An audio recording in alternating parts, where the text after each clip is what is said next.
This is an LLD production.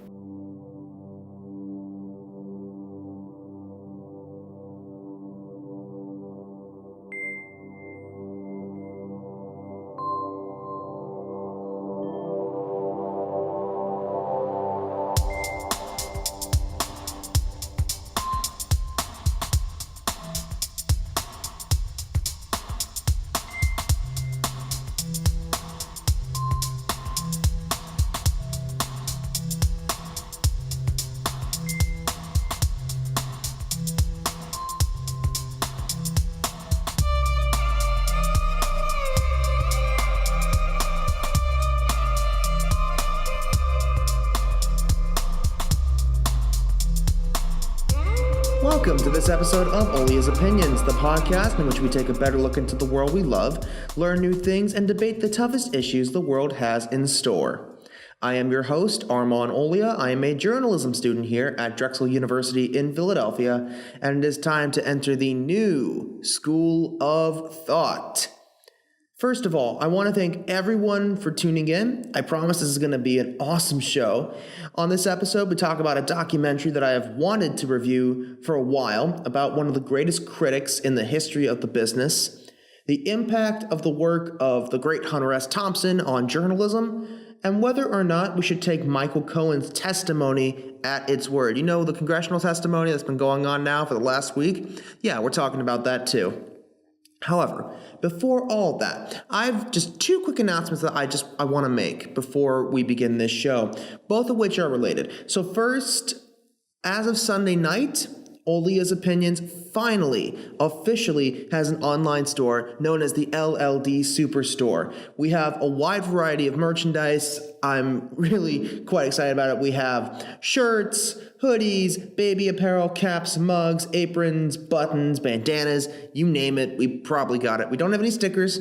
I promise I'm working on that, and when we do have stickers, you guys will be the first to know. We currently have two designs out at the moment, and I designed both of them. I think they look pretty cool, and I would love to, see if you guys, wearing these designs, because I think they look great. Anyway, you can purchase this merchandise right now. Just go to shop.spreadshirt.com/love-learn-debate. Again, shop.spreadshirt, spreadshirt.com/love-learn-debate. And you can purchase some merch today. And until March 16th, you can use the redeemable code welcome-100-558-089. Again, welcome-100-558-089 and get a 15% discount on every order that you make for this. Seriously, who wouldn't want to go for it? You get a 15% discount on every piece of merch you get. Again, shop.spreadshirt.com/love-learn-debate. Use the redeemable code welcome-100-558-089 and get a 15% discount on all orders. That's first down. Second is something that I brought up on social media, and I just want to reiterate this right now. With the launch of our online store and knowing that we have so many creative minds out there, we now have a competition to create the third design for purchase on the LLD Superstore, and that will all come down to you guys, the listeners. Here's what you have to do. You just think of a design that you want to see on the LLD Superstore that's Olia's Opinions related or related to me or whatever you want to do. As long as it's related to everything we do here at LLD, then you can submit that. And what you do with that design, you submit it via direct message to either our Facebook account or our Instagram account, both of which are at Love Learn Debate. LOVELEARNDEBATE. Love Learn Debate. You submit it by August 6th. That will give me a few months to think about which designs I like and which ones I think, you guys would like. And of course, I'd love a little audience participation, a little help. The design needs to come as well, by the way, with an explanation of its design, the meaning, why it's so significant, and why we should put that up. So the top three winners and the official winner, the one whose design we are going to submit, they will be announced on October 6th. With the winner's merchandise being available for purchase literally on that day. I think it's a cool competition. I'd love to see what you guys come up with. Again, August 6th is the deadline to submit these designs. The winner will be announced on October 6th. So literally 2 months after the deadline, we will announce the winner and make their merchandise available. So with those two amazing pieces of new information out of the way, let's get started, shall we? When making a documentary about arguably the greatest and most influential film critic in history, there are many things to be aware of during the process. First and foremost, you need to know how to tell a compelling narrative, one that is still entertaining yet informative, putting the life or the subject into the context of humanity and the world at large, and finally, provoking action or emotion from the audience, lest it creates an emotional void that is the result of bad filmmaking. Life Itself, which is a documentary that's an adaptation, also an interpretation of the late Roger Ebert's memoir of the same name, it does all this, while also giving people an insight into the life, death, and legacy of the late Chicago Sun-Times film critic whose career goes back as early as 1967. It is a piece so unique that I can only think of literally one other documentary that does something even remotely similar to Life Itself. Shout out to the Drexel Jewish Studies Department for introducing me to this one. It's Barbara Meyerhoff's 1986 documentary in her own time. So both these did pretty much the same thing. In Her Own Time turned Meyerhoff's exploration of Orthodox Jewish culture into an in-depth exploration in Meyerhoff's faith and preparation, because during the documentary, it was revealed that Meyerhoff was going to die. She had been diagnosed with cancer. She died during the filming of that, so it was released posthumously. However, unlike In Her Own Time, we actually don't realize Ebert is going to die until it's announced towards the end of the second act of the documentary. It creates a greater need to tell as much of his story as possible before he slips away. And it's actually much like life itself in general. I'm not even talking about the film. I'm talking about the concept of life in general. It treats Ebert the same way you would approach an elderly and well-respected family member, and knowing that he's going to die, as well. You treat him with love, with admiration, and a strong sense of purpose to learn as much as possible before it's too late, before the person slips away. The two documentaries adapt to the times of its subject. It turns from a reflection of Roger Ebert's career and legacy while also documenting his life and talking about the future of film criticism, film, and journalism in general. And it turns into a movie about coming to terms with death and how his life touched the rest of the world due to Roger Ebert's actual death during the filming of the documentary. There is some exclusive footage, too, of Ebert in physical therapy, and it shows, unfortunately, how difficult it was for Roger Ebert to stay healthy and how much it taxed those around him emotionally. Personally, I liked it but after the first third of the movie, which was really exposition of Roger Ebert before his start on television with Gene Siskel, who, of course, created one of the greatest partnerships in the history of television, I was tempted to give this film a neutral rating on more of the hot side rather than the not side, because I thought the pacing was very, very slow. And I was a little bit bored by it, unfortunately, and I shouldn't have been. Roger Ebert probably has one of the most interesting lives of any person in journalism.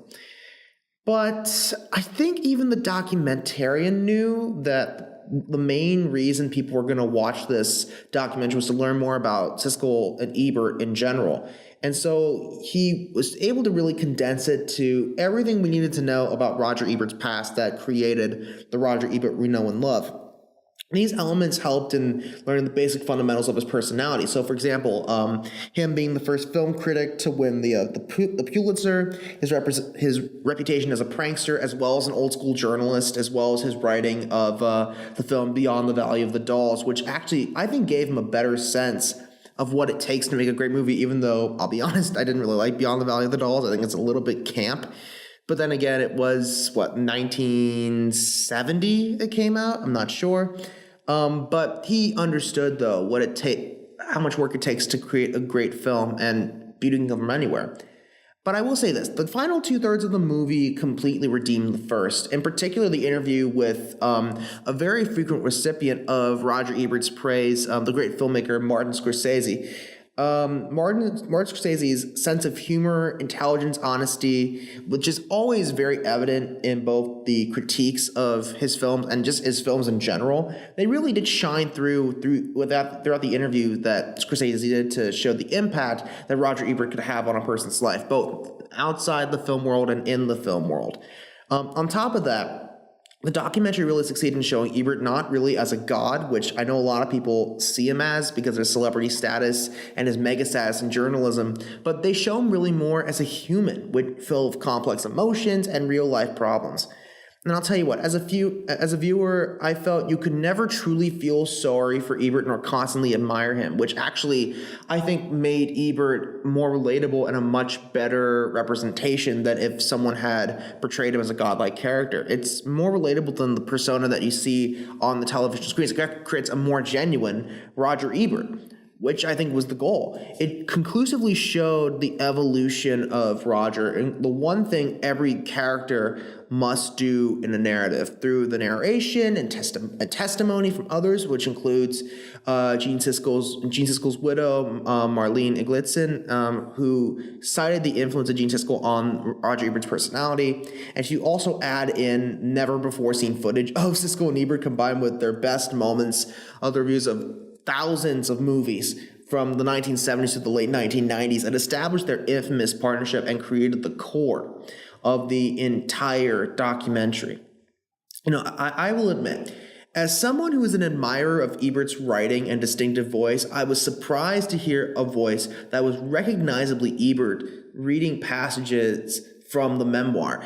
I mean, if you listen to it, it sounds exactly like Roger Ebert, but we know for a fact that's impossible because by that time that he even wrote the memoir, his jaw had been completely removed, and Roger Ebert could not speak, he could not eat, well, not actual food, but I think it was like intravenous, something like that, but he lost his ability to speak. How they were able to accomplish that in the documentary, I do not know.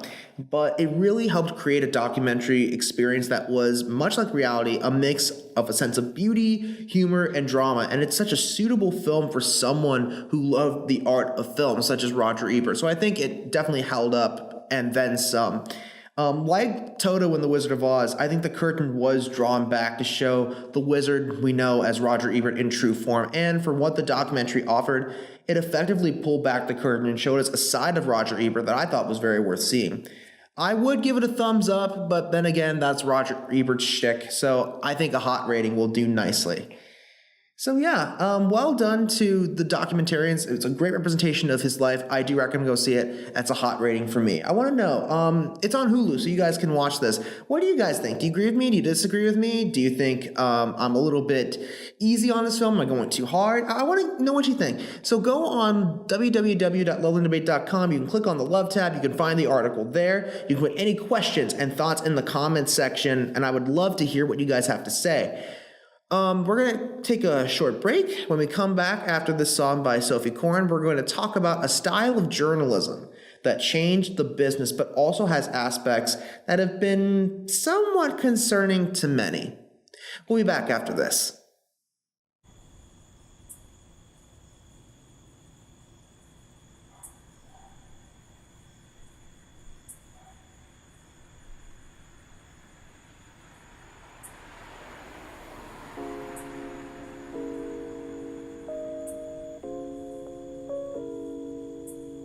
On the table by the bed lies a lonely cigarette, breathing artificial air, taste a memory that was there. Old space, old broken place, neon glow of the mess we made. What was golden fades. Old space, old broken place, neon glow of the mess we made. What was golden fades. Though I lost my way when it got hard, so hard. Please don't leave, because I wandered far. I don't know if we drifted apart.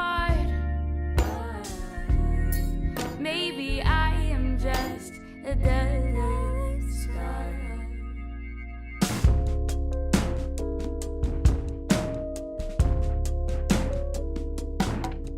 Hiding secrets on my lips, hold me hostage in my own skin.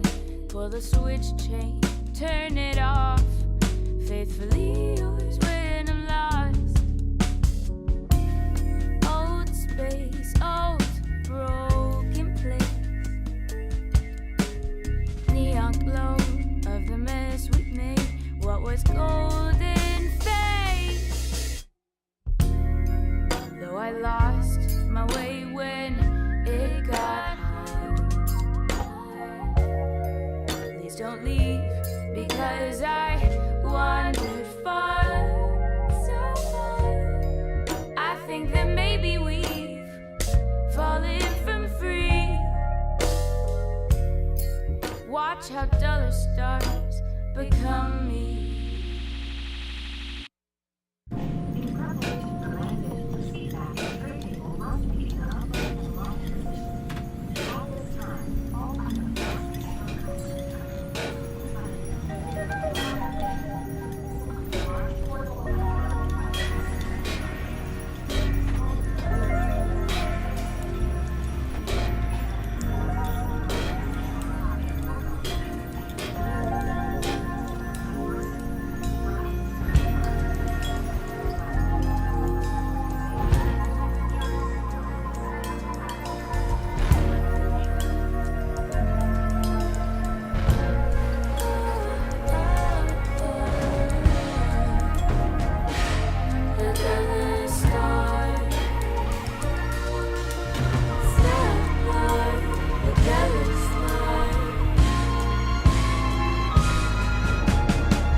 So that was Duller Star by Sophie Corn, and I'll tell you what, I've listened to a lot of Sophie's work beforehand. I've seen her live. Amazing person, by the way. I just want to point that out before I begin my review. But the song in general is one of my favorites because, well, Sophie, obviously, she has a very jazzy sound to it, but she's also able to incorporate harmonies into it, which is just beautiful. And the lyrics, oh my God.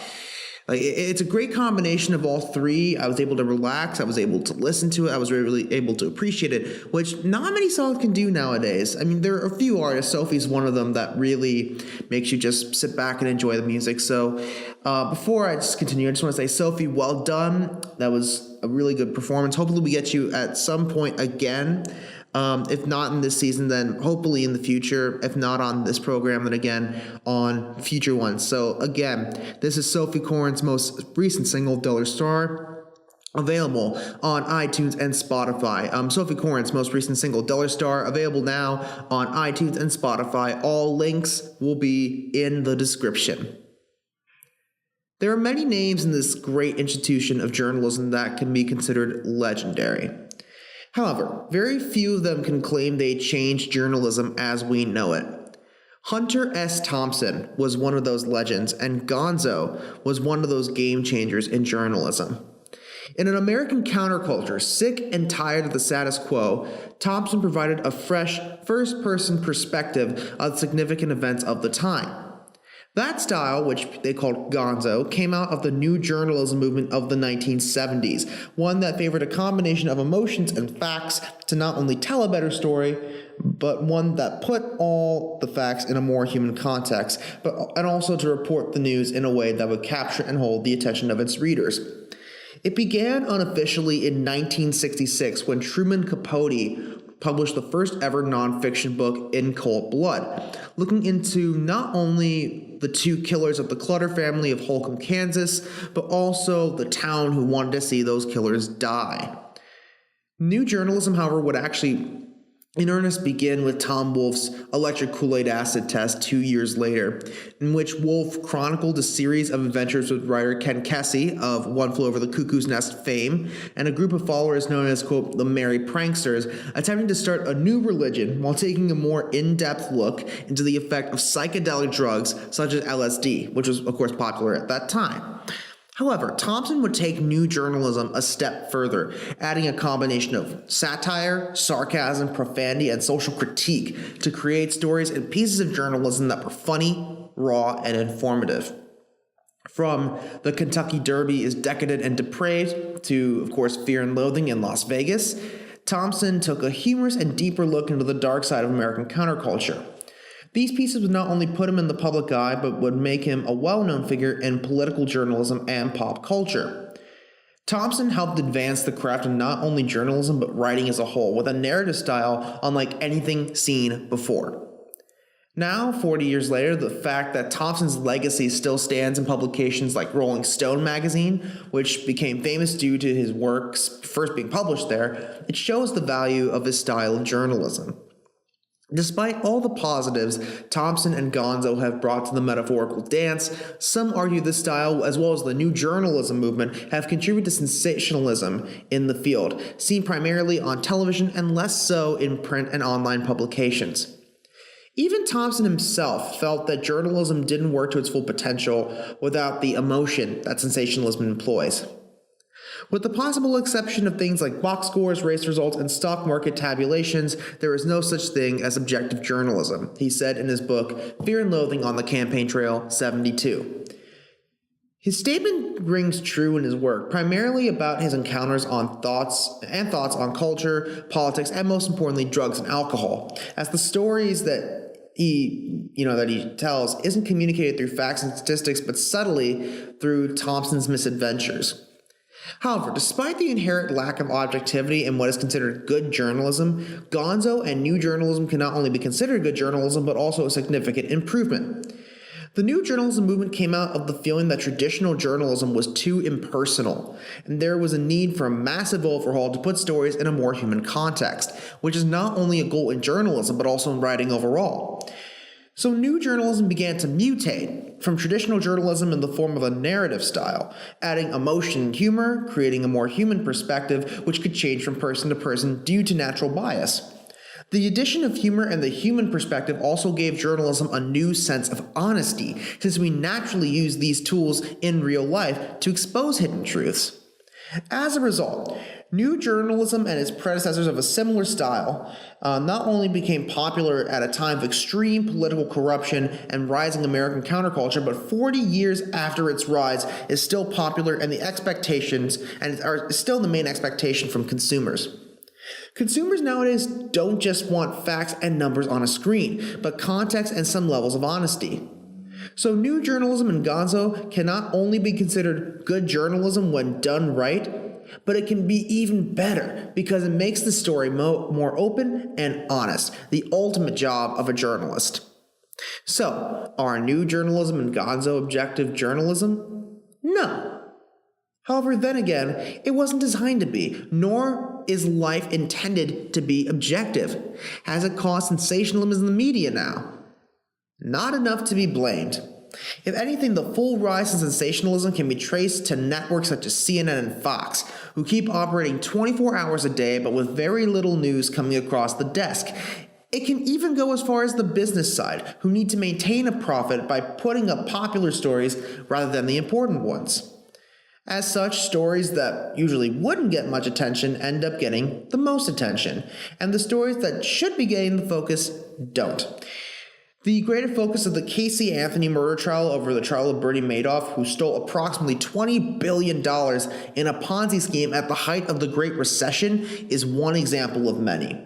However, that's another story for another time. Will I go on an acid trip and drive drunk to Las Vegas? Definitely not. However, will I use this style to tell the best story possible? Absolutely. It may be new journalism, but it's the classic style that has made journalism better and decrease the amount of sensationalism. So, where's my copy of Rolling Stone?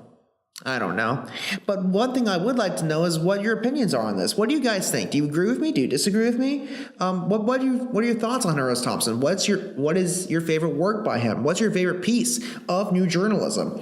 Go to www.leatherdebate.com. You click on the Learn tab. You'll find the article there. You can put your thoughts on the comments section. I'd love to hear what you have to say.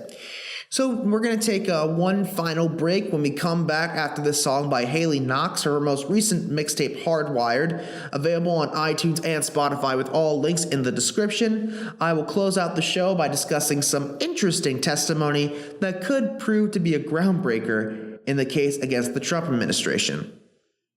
Or maybe not. We'll see.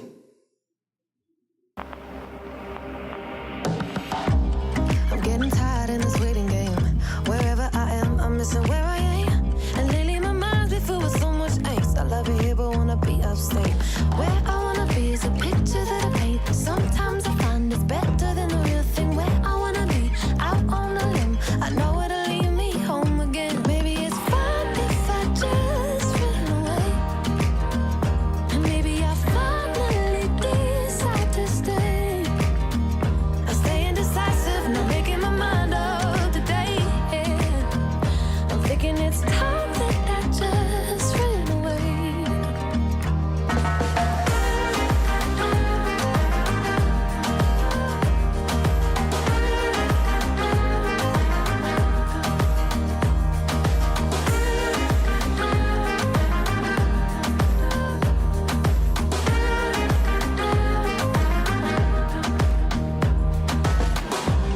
The leaves are changing in the space I'm in. I build up a love to break it down again. Except for the times that I feel afraid. I swear I'm never moving back upstate.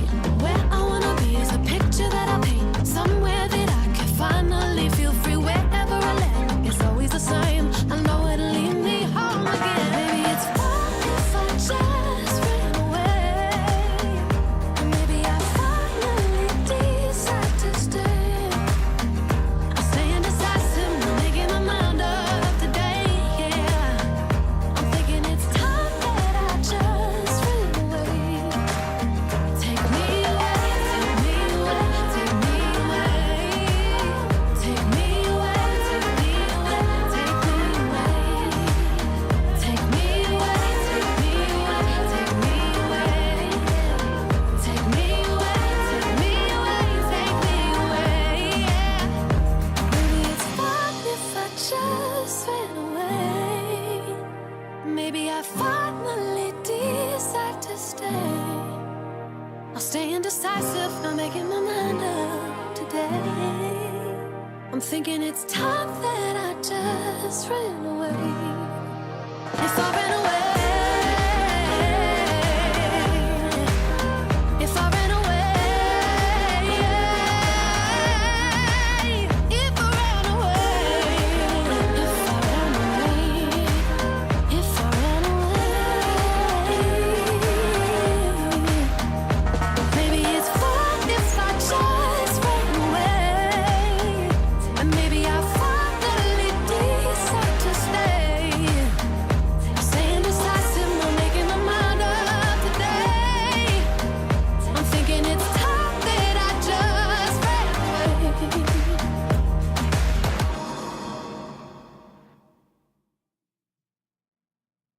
Now, some final thoughts. A debate to start at the end of this program.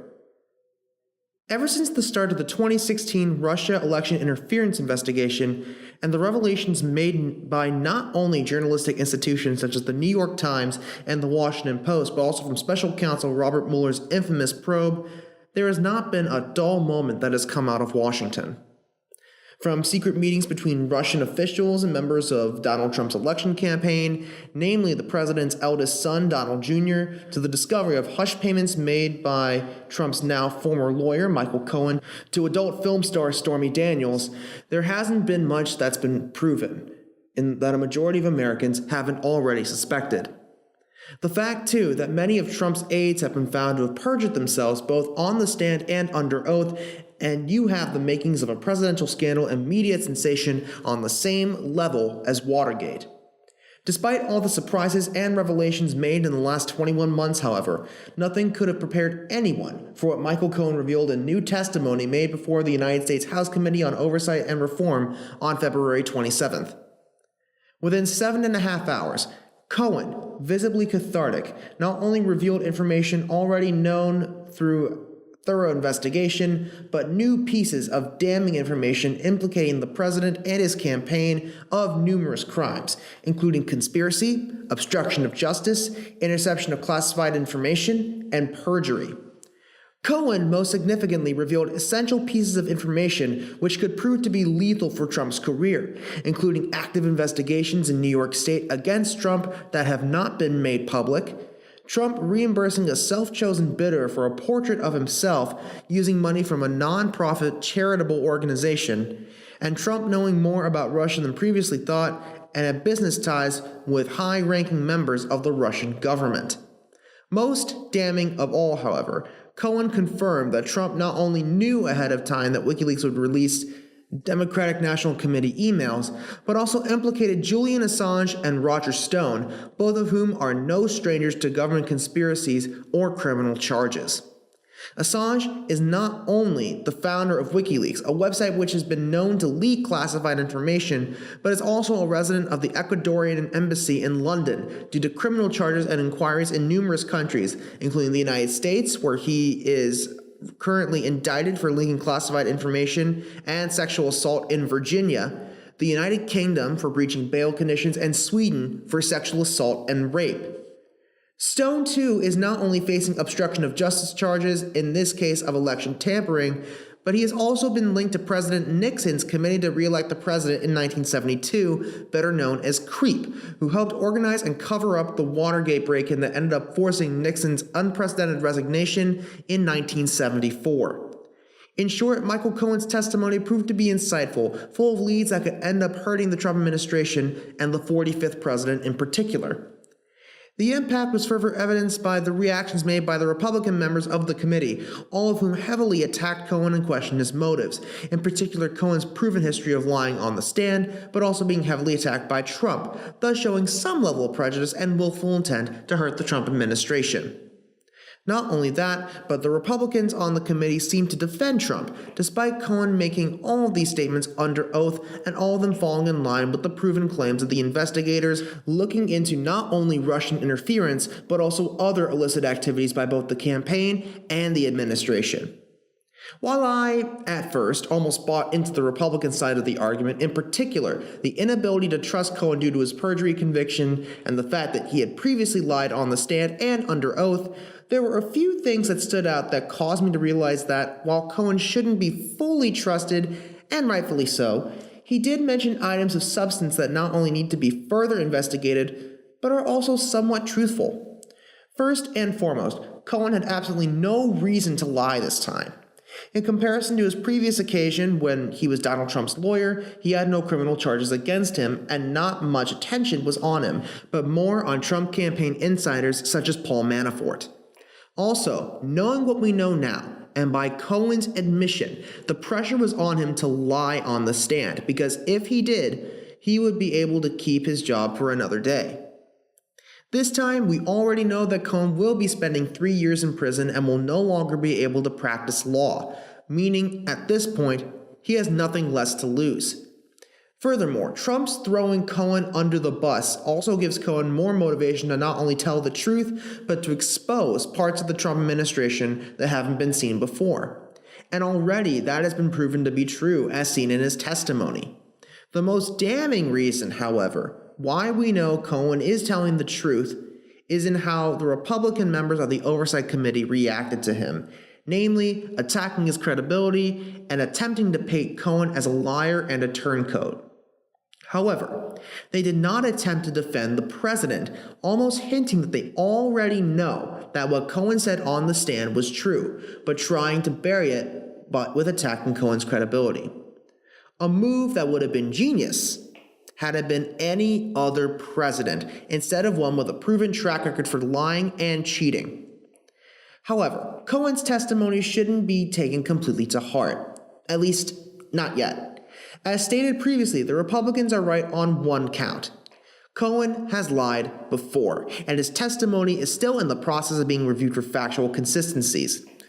With Cohen also being Trump's former lawyer, he's experienced in lying to the public, as Cohen himself stated, saying, quote, "I, that being Cohen, chose to take part in concealing Mr. Trump's illicit acts rather than listening to my own conscience." Also, this is not Michael Cohen acting in good faith. Cohen has to know that he is essentially doomed, and the only way out is to no longer lie and reveal everything he knows. In other words, Cohen's testimony was a selfish act, but a good thing done for the wrong reasons. While it still needs to be taken with a grain of salt, I think everyone can agree that, in the end, this is a small piece of a ginormous puzzle. A puzzle that, if complex enough and with the right pieces in place, could change the landscape of American politics. Let's just hope that change is a positive one. I think it might be, but I want to know, what do you guys think of this? Do you agree with me? Do you disagree with me? Do you think Cohen is lying completely again on the stand? Either way, please go to www.lovelanddebate.com, click on the debate section, and respond, please. And while you're at it, don't forget to like us on Facebook by going to www.facebook.com/LoveLearnDebate. Follow us on Twitter @LoveLearnDebate. Follow us on our Instagram page @LoveLearnDebate. Subscribe to the podcast on SoundCloud, Apple Podcasts, YouTube, and Spotify. Don't forget to give us a review. 5 stars would be amazing. And as I said at the beginning of the episode, do not forget to go to shop.spreadshirt.com/LoveLearnDebate for all great Olia's Opinions merchandise. My thanks to Omi Ladejani for the graphics and the show soundtrack, Sophie Korn and Haley Knox for their amazing musical contributions to the show, and Lola Heffernan and Imogen Aiken for their tremendous generosity in lending their voices. That's it for this week. I'll see you guys in 2 weeks, ready to go. Thank you guys for listening, and until next time, keep loving, keep learning, keep debating. We'll see you next time on Olia's Opinions. Goodbye.